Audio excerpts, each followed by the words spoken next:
Cinema prints ఆషాఢం sale flat 30-60% discount ప్రతి 5,000 రూపాయల కొనుగోలుపై ఒక చీర ఉచితం.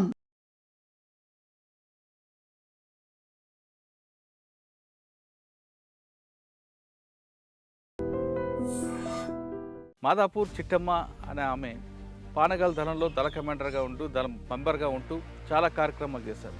దాదాపు 5 సంవత్సరాల పాటు పార్టీలో ఉండి ప్రజల కోసం నిరంతరం కృషి చేశారు. అప్పుడులో ఎందుకు వెళ్ళాల్సి వచ్చింది? వెళ్ళిన తర్వాత అప్పుడులో ప్రజల కోసం మీరు ఏం చేశారు? ఎందుకు బయటికి రావచ్చు? ఇప్పుడు మా కుటుంబం కూడా చాలా పేద కుటుంబం సార్. మా అమ్మ వాళ్ళ కుటుంబం కూడా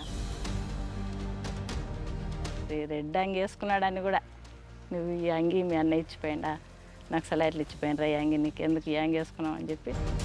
మీతో పాటు ఇంకెవరున్నారు మహిళలు? అప్పుడు మహిళల స్వర్ణాక ఉన్నది. 8 సంవత్సరాల్లో ప్రజల కోసం చేసిన మంచి కార్యక్రమాలు చెప్పండి. ప్రజల కోసం అంటే ఇక్కడ అజిలాపురంలో 1000 ఎకరాల పొలం ఉంది. తర్వాత మీకు ఇంకా గుర్తుండిపోయిన సంగతి చెప్పండి. మాకు గుర్తుండిపోయిన సంగతి ఒకటి సరికొండ ఎన్కౌంటర్లో ఉన్నాం సార్. పగలే అనుకుంటే ఎంచులు చూపిస్తారు. అవును సార్. కానీ రాత్రులు పారిపోవాలనుకో, ఇలా ఎటు దొరికితే పారిపోతారా? లేదు మీకు ప్లాన్? నడక మొత్తం నైటే ఉంటుంది. చీకట్లో ఎలాగుంటారు? అసలు లైట్లు ఉండవు. లైట్లు ఉండవు సార్. ఎంతసేపు ఉన్నా లైట్లు ఉంటుంది. ఇంత చిన్న టార్చ్ లైట్ ఉన్నా అది వేయం ఎక్కువ. తప్పు చేస్తున్నానా అని బాధపడ్డారా? లేదు ప్రజల కోసం ఈ పని చేయడం కరెక్టేనా? అలాంటి బాధలు అయితే ఏం పడలేదు సార్. ఇంకా కాకపోతే ఇంకా ప్రజల్లో మరి ఎందుకు వచ్చారు? మరి చెప్పకుండానే నేను బయటికి మోనాయనలను కలిసిన. పార్టీకి కూడా చెప్పలేదా? పార్టీకి కూడా చెప్పలేదు. మాజీ నక్సలైట్లు సెటిల్మెంట్ చేసుకుంటూ రియల్ ఎస్టేట్ చేస్తుంటారు. పార్టీలో పనిచేసి అంత అవినీతిగా చేయలేము. కొంతమంది మహిళలు ఏదో చిన్న కష్టాలకే మొత్తం జీవితం అంతా కోల్పోయిన బాధలతో ఆత్మహత్య చేసుకుంటుంటారు. ఇప్పుడు సరెండర్ అయినామంటే ఊర్లలో ఒక రకంగా చూస్తారు సార్. అవి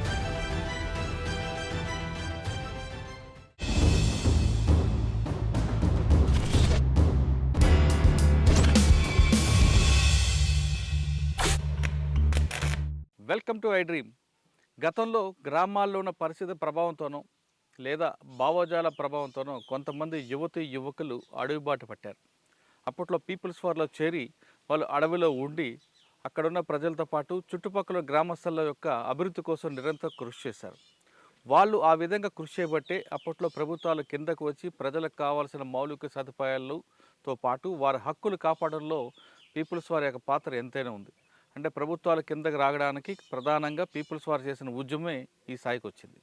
ఆ విధంగా అడవులకు వెళ్ళిన కొంతమంది యువకులు కొంతకాలం ప్రజల కోసం పనిచేసి తర్వాత క్రమేపీ పార్టీలో విధానం నచ్చకో లేదా వ్యక్తిగత కారణాలతోనో జనజీవన స్రవంతిలో కలిశారు. ఆ విధంగా వచ్చిన వాళ్ళని పరిచయం చేసే ఈ కార్యక్రమంలో ఈ వారం మన గెస్ట్ మాదాపూర్ చిట్టమ్మ అలియాస్ విజయ అలియాస్ సీతక్క. మాదాపూర్ చిట్టమ్మ అనే ఆమె పానగల్ దళంలో దళ కమాండర్గా ఉంటూ దళం మెంబర్గా ఉంటూ చాలా కార్యక్రమాలు చేశారు. దాదాపు 5 సంవత్సరాల పాటు పార్టీలో ఉండి ప్రజల కోసం నిరంతరం కృషి చేశారు. ఆమె ఎందుకు వెళ్లాల్సి వచ్చింది, లోపల ఉన్నప్పుడు ప్రజల కోసం ఏ విధంగా సహాయం చేశారు, పని చేశారు, తిరిగి ఎందుకు బయటికి రావాల్సి వచ్చింది, వచ్చిన తర్వాత వాళ్ళ జీవన విధానం ఏ విధంగా ఉందో ఆమె నుండి తెలుసుకుందాం. అక్క నమస్తే. నమస్తే సార్. పానగల్ దళం Chittamma Chittamma alias Vijayakka alias Seethakka alias Nirmalakka చాలా పేర్లు ఉన్నాయి. అక్క అప్పుడులో ఎందుకు వెళ్ళాల్సి వచ్చింది? వెళ్ళిన తర్వాత అప్పుడులో ప్రజల కోసం మీరు ఏం చేశారు? ఎందుకు బయటికి రావాల్సి వచ్చింది? ఇప్పుడు మా కుటుంబం కూడా చాలా పేద కుటుంబం సార్. మా అమ్మ వాళ్ళ కుటుంబం కూడా నేను 9 సంవత్సరాల నుంచి కూడా ఈ సమస్యలు ఎదుర్కొన్నా సార్. మా అన్న ఇట్లా విప్లవ పార్టీకి సానుభూతి పరుడుగా తిరగడము. ఎవరు? మా అన్నయ్య, మా పెద్ద అన్న మల్లయ్య. ఆయన వల్ల ఏంటంటే పోలీసు వాళ్ళు నిరంతరం రోజు ఇంటికి రావడం. నాకంతా 9-10 సంవత్సరాలు నేను 4వ క్లాస్ చదువుతున్నా, 4 లేదా 5. ఆ క్లాస్ నుంచే మమ్మల్ని మామూలుగా ఇబ్బంది పెట్టలేరు సార్. మధ్యాహ్నం నేను టైలరింగ్ నేర్చుతుంటే 11 సంవత్సరాలకే నేను టైలరింగ్ పోయినా. ఇట్లా 5th క్లాస్ చదువుతున్నా. ఇంకా పోలీసు వాళ్ళు రోజు వేధించడం. ఇంకా ఊర్లో సిపిఎం పార్టీ బలంగా ఉండే సార్. అప్పుడు సిపిఎం పార్టీ నక్సలైటు మళ్ళా మా అందాపురం రావణ్ కొడుకు అని చెప్పి రోజు వేధిస్తుంటే మా అన్న ఇంకా రోజు రాత్రిపూట ఇంటికాడ వండుకునే తోడే కాదు. ఇంకా అడవిలోనే ఉండేది. పోలీసులు తిప్పలు పెట్టేది, తీసుకపోయి కేసులు పెట్టి అనేక ఇబ్బందులు పెట్టిండ్రు. ఆయన దొరుకుతలేడని మా నాయనని కూడా పట్టుకపోయి మస్తు కొట్టిండ్రు అన్న కోసం. అన్న కోసం. ఇట్లా వెనక్కి చేతులు కట్టి గిరక పెట్టి గుంజిండ్రు మొత్తం కిందికి పైకి. ఊర్లోనే పోలీస్ స్టేషన్ సార్. తీసుకుపోయి మస్తు కొట్టిండ్రు. మళ్ళీ కొట్టిన తర్వాత కూడా మేము ఇంటికాడ కూడా పండుకునే వాళ్ళం కాదు. మేము ఆ టైంలో నాకన్నా మా చెల్లెలు కూడా ఇంకా చిన్న ఉంది. మేము 5 మందిని సార్. మా అన్నోళ్ళు 3, మా పెద్దన్న వాళ్ళనే. మా పెద్దన్న ఇట్లా ఇంకా పార్టీ తరఫున కొంచెం సహకరిస్తున్నాడని, పార్టీ నక్సల్స్ కలుస్తున్నాడని ఇంకా పోలీసులు తిప్పల పెడుతుంటే మా ఆయన కూడా ఇంటికాడ వండుకునేదిలే. మేము ఇంకా ఉన్నామంటే మా అమ్మ, మేము, మా అన్నోళ్ళు 2, మా చెల్లెలు, నేను. మా పెద్దనాన్న ఇల్లు ఉంటుంది పక్కల. సాయంత్రం 6 అయిందంటే సరే ఇంక ఇల్లు తాళం వేసేయాలి. వేసిపోయి ఆడ ఉండాలి. ఆ టయానికి పోలీసు వాళ్ళు ఇంటికి వచ్చి తాళం విరగొట్టి ఇంట్లో ఉన్న సామాన్లు మొత్తం చిందవందర వేసిపోతుండ్రు. ఇంకా మళ్ళీ తెల్లవారినాక 6 గంటలకు మంది తిరుగులాడుతుంటేనే ఇల్లు తెరవాలి, లేకపోతే మమ్మల్ని ఎక్కడ కొడతారనే భయం. అట్లా మా నడిపన్నను ఒక ఆయనను, రెండో ఆయనను కూడా కొట్టిండ్రు.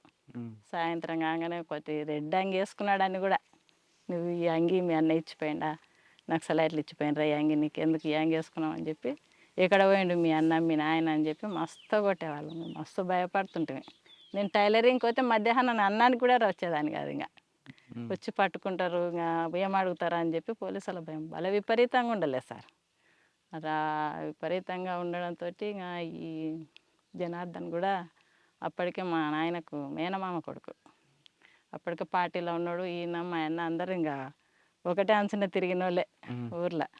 ఇంకా నాకు పెద్దగా అప్పటికి తెలిసేది కాదు. కాకపోతే ఇంకా ఇట్లా తిప్పల పెడుతున్నారు కదా, ఇట్లా నక్సల్స్ నుంచి పోలీసుల నుంచి అని చెప్పి ఆ భయం అయితే ఒకటి ఉండేది. కానీ ఇంకా మాకు ఎందుకని కొంచెం భయం ఉన్నా ధైర్యంగా మాట్లాడుతుంటే పోలీసు వాళ్ళు వచ్చినా కూడా, లేడు సార్ అని చెప్పి గట్టిగా చెప్తుంటే, మా అమ్మకన్నా ఎక్కువ చెప్తుంటే. మళ్ళీ మేము 10 సంవత్సరాలు 11 సంవత్సరాలు ఉన్నా కూడా ఇంకా అట్లా ధైర్యంగా చెప్పినా కూడా ఇంకా ఒకసారి మా ఊర్లో సిపిఎం ఆయనను చంపేసిండ్రు. ఆయన అంటే ఏదో బాంబులు వేస్తేనే ఎమ్మడే చనిపోయిండు. ఎమ్మడే పోలీసు వాళ్ళు ఇంటికి వచ్చేసిండ్రు ఇంకా ఊర్లోనే కాబట్టి. అప్పటికి మా నాయన లేడు, చేను దగ్గరనే ఇంక అప్పుడు పంట వేసుకుంటుంటే అక్కడనే ఉంటుండే. చూసినాం మేము. వచ్చిన వాళ్ళు కూడా చంపేసి ఇట్లా పాటలు పాడుకుంటే మా ముందరంగానే ఉరికిండ్రు. ఇంకా ఇంటి దగ్గరలోనే రోడ్డు వెనుక వచ్చిన ఏంటి సప్పుడని ఇంకా ఉరికితే అబ్బా పోలీసు వాళ్ళు వస్తారు ఎమ్మడే అని చెప్పి మేము ఇంకా ఇంటి ముందర, ఇంట్లో కూడా ఉండలేదు, ఇంటి ముందర వాకిట్లోనే నిలబడినా. పోలీసు వాళ్ళు రానే వచ్చిండ్రు. వచ్చి అడిగిండ్రు. అడిగితే లేడు సార్, నేను మీ అన్న ఎక్కడ పోయిండు, మీ నాయన ఎక్కడ పోయిండు అంటే లేడు సార్ అని అంటే, ఇట్లా పలానా ఆయన చంపిపోయాడు మీ అన్న, మీ నాయన ఎక్కడ అని అంటే లేడు సార్ అని అన్నాను. మా అన్న వాళ్ళు 2 ఉన్నారు, మా అమ్మ, నేను, మా చెల్లెలు. తర్వాత వెళ్ళిపోయినరు. వెళ్ళిపోయిన తర్వాత మేము ఇంట్లో వండుకోకుండా పక్కన ఉండి మా నాయనకు వేరే వాళ్ళని, మా అన్న వాళ్ళని రాత్రిపూట అయినా చిన్న ఆయనే ఉన్నారు పంపించేసింది మా అమ్మ. పోయి మీ నాయన చేనుకాడ ఉండకుండా దూరంగా ఉన్నాం మా నాయన. తెల్లాలి మా ఆయన పోయి పక్కకున్న తర్వాత మా ఊర్లో సర్పంచ్ కృష్ణారెడ్డి అని ఉండే. ఆయన ఏం చేసిందంటే ఇంకా మా నాయన మీద పెట్టిండ్రు ఆ కేసు, మా అన్న మీద పెట్టిండ్రు. పెట్టిన తర్వాత కృష్ణారెడ్డి సర్పంచ్గా ఉండే. మా పెద్దనాయన ఏం చేసినట్టే ఇంక ఇంటికి వస్తలేడు మా నాయన అప్పటికి, ఇంకా ఆయన చనిపోయినాక. ఇంకా మేమే ఇంటికాడ ఉండడం, మా అమ్మ పనికోవడం, వచ్చి చేయడం, మా అమ్మ సర్ది తీసుకొని పోవడం. కృష్ణారెడ్డితో పోయి మాట్లాడితే సరే తోలుకరండి నేను మాట్లాడతా, కొట్టాడు చేయనని చెప్పి కృష్ణారెడ్డి సర్పంచ్ చెప్పిండు. ఆ మాటలు నమ్మి మా పెద్దనాయన ఏం చేసినట్టే మా నాయన తోలుకొని వచ్చింది కృష్ణారెడ్డి దగ్గర. తీసుకొస్తే ఆయన పోలీస్ స్టేషన్ దగ్గర తీసుకొచ్చి ఇంకా వాళ్ళ ముందర మంచిగానే చెప్పిండ్రు పోలీసు వాళ్ళు, ఏం కొట్టాము ఏంది అది చేయంలే అని అంటే ఇంకా మంచిగానే ఉన్నాడు కదా అని చెప్పి అంటే, మా ఎప్పుడైతే కృష్ణారెడ్డి తోలుకొచ్చి ఇంటికి ఇచ్చిపెట్టిపోయిండో మస్తు విపరీతంగా కొట్టిండ్రు. ఆయన చేతులు వెనక్కి గట్టేసి పైకి కిందికి గుంజిండ్రు. మీ కొడుకుని తోలుకొస్తావా లేదా చంపేస్తాం అది ఇది అని మస్తు తిప్పలు పెట్టి స్టేషన్లోనే పెట్టుకున్నారు. దాదాపు 1 నెల రోజులు ఉన్నాడు. మేమే ఛాయలు అన్నం పోలీస్ స్టేషన్ దగ్గరికి. మళ్ళీ మా అన్నోళ్ళని కూడా పంపిస్తే వాళ్ళని ఏమంటారని నేను మా చెల్లెలే తిరిగినాం. టిఫిన్ బాక్స్లో తీసుకుపోవడం, రోజు ఉదయం పూట ఛాయ్, మధ్యాహ్నం అన్నం ఇట్లా తీసుకుపోయి ఇచ్చిన తర్వాత జైలుకు పంపించి తర్వాత బెయిల్ మీద బయటకు వచ్చిండు. ఇంకా తర్వాత కూడా మా అన్న బయట ఉండే బెయిల్ మీదనే బయటకు వచ్చేసిండు. వచ్చేసిన తర్వాత ఇంకా ఈ జనార్దన్ అయితేనే అప్పటికి పాటలోనే ఉన్నాడు.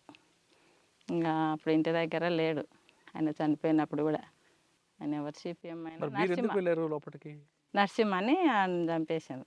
తర్వాత ఇంక వచ్చిన తర్వాత మన ఆయనను ఇట్లా మీ అమ్మాయిని పెళ్లి చేసుకుంటా అని అడిగిన, మీ అమ్మాయిని పెళ్లి చేసుకుంటా అని చెప్పి అడిగిన. అప్పటికి మన ఆయన వాళ్ళు ఇంకా నాకు 13 సంవత్సరాలు ఉండే కానీ సంబంధాలు చూస్తున్నాడు.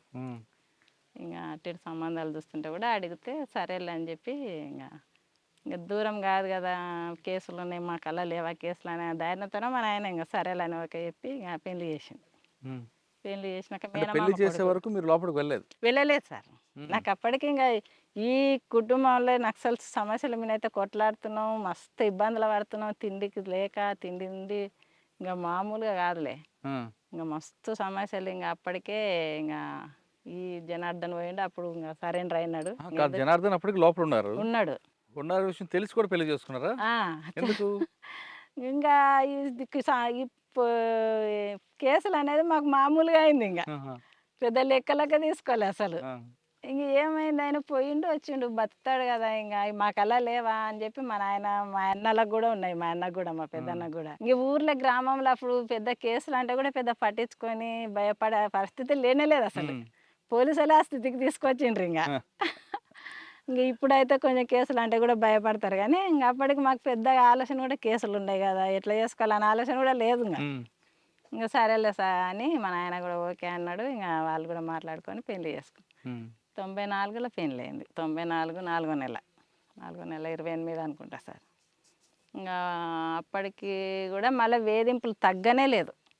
పోలీసులు ఈయన సరెండర్ అయ్యిండు కదా, మళ్ళీ సరెండర్ అయినాక కూడా పోలీసులు జాంకి ఒకసారి పిలిపియడం పోలీస్ స్టేషన్కి, ఇంకా ఇబ్బంది పెట్టడం. ఆ పెళ్ళి చేసుకున్నాకనే ఇంట్లో వండుకోవడానికి కూడా భయపడుతుంటాము. ఇప్పుడు వీళ్ళ ఇంటికాడ అయినా కూడా అమ్మోళ్ళ ఇంటికాడ అదే ఇబ్బంది అంటే ఇక్కడికి వచ్చినాక కూడా మళ్ళీ అదే ఇబ్బంది.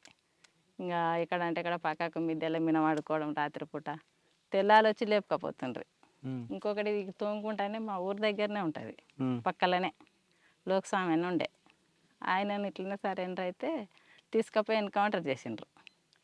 ఆ ఎన్కౌంటర్ చేసిన తర్వాత ఇంకెక్కువ భయం అయింది.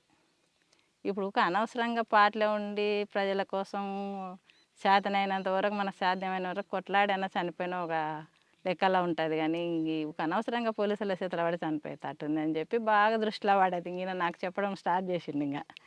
ఇంకా ఇట్లా అయితే తీసుకపోతే లోకస్వామిని ఎప్పుడైతే చంపిండ్రో మాకు ఇంకా ఇక్కడ ఉంటే ఇంకా ఎట్లయినా చంపేస్తారు మమ్మలను.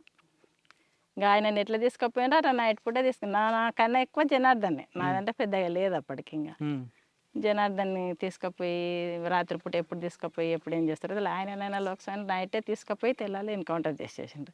ఇప్పుడు నక్సల్స్ ఎక్కడ ఏది లొల్లైనా ఇట్లా మా జిల్లా మీదనే వాడుతున్నారు. అప్పుడు ఇంకా వీళ్ళకి సంబంధం లేకున్నా వీళ్ళని తీసుకుపోవడము, ఎక్కడ ఉండారో చెప్పండి చూపియండి లేదంటే చంపేస్తాం అని పిలిపించి మాట్లాడడం, మళ్ళీ పంపించడం, మళ్ళీ నైట్ వచ్చడం, మళ్ళీ తోలుకపోవడం. ఇదే ఇబ్బంది. ఇంక ఈ ఇబ్బందుల కన్నా పార్టీలకు పోతేనన్నా పార్టీలన్నా ధైర్యంగా కొట్లాడైనా ప్రజల కోసం అన్న చనిపోయినట్టు పేరు ఉంటుందని చెప్పి ఇద్దరం అనుకొని పోయినాం సార్.